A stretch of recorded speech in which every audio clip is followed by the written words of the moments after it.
New Jersey. You're up next. Hello, Ben. Hi there. Hey, Hey, Ben. Good, thanks. Thanks for having me on. what's your question tonight, Ben?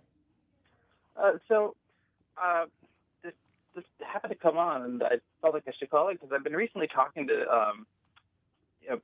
different people about their religions and their beliefs, and often in our conversations, it usually ends up coming to, when it comes to why we believe what we believe, is we each have faith sometimes. But I've been talking to Muslims, Christians, Jews, and they'll tell me they just have to have faith. So if they're all using faith as their mechanism to their truth, is faith really a reliable pathway to truth?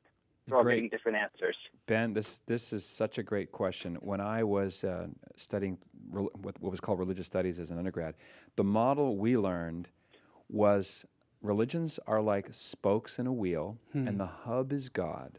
And the outer part of the wheel means that the spokes are farther apart, so the external differences seem more obvious. Right. And then as each religion progresses toward the source, i.e. the truth about God, they become more and more united. So at the middle, all religions are the same.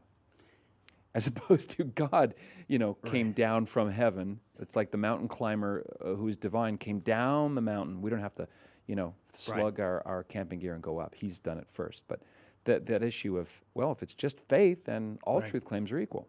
Yeah, well, I think it's obvious, Ben, that all religions are not equal because religions make contradictory claims. So, for example, Islam says Jesus is not God. Christianity says Jesus is God. Those two religions can't be the same. Now, are there some elements of different religions that are the same? Yeah, there are some things that other religions are going to believe that we believe. For example, what I mentioned earlier in the show, those preambles of faith, things that we can know by the natural light of human reason, such as God's existence, the immateriality and immortality of the human soul, even certain ethical principles. When we talk about morality, we understand in our Catholic tradition that morality is based upon or grounded in our human nature. And so anybody with the natural light of human reason can come to know those truths. So you're going to find, Ben, certain truths, certain principles that go across the board. But when you get down to it and begin looking at the different religions in depth, you discover that they are indeed different. Now, in regard to your question about faith being a pathway to truth, in light of the fact that everybody claims faith, it all boils down, Ben, to figuring out, is the belief in that religion warranted or unwarranted? Is it reasonable or unreasonable? Is it credible or is it non-credible, right? So we have to look at the evidence that the religion puts forth for its claims.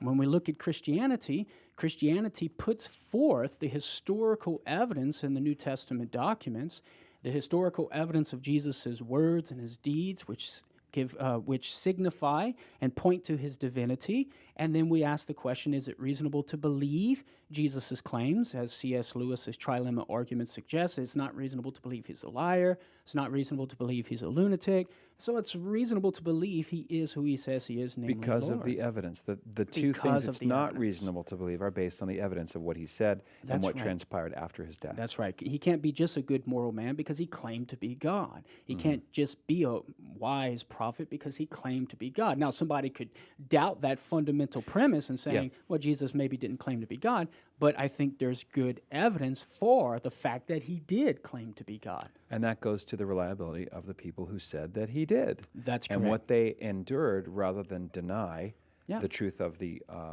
account. In John's case, eyewitness account. That's correct. And even in Matthew's case, an eyewitness account. Right. And Mark being a disciple of an eyewitness, you know. Gotcha. So we have credible testimonies of what Jesus said and did. And also in light of the fact that the Gospels came very not long after the actual life of Jesus Christ. I mean, when you look at the biographies, I should say, of Alexander the Great, they're over 400 years. But the writers for Jesus, of Plato and Livy they're and within Seneca, 30 to 35 years. Yeah. Amazing. Curtis Martin has a great chapter on this question of the reliability of the New Testament, which is another topic to explore with a certain former Cajun Zydeco musician. Yeah.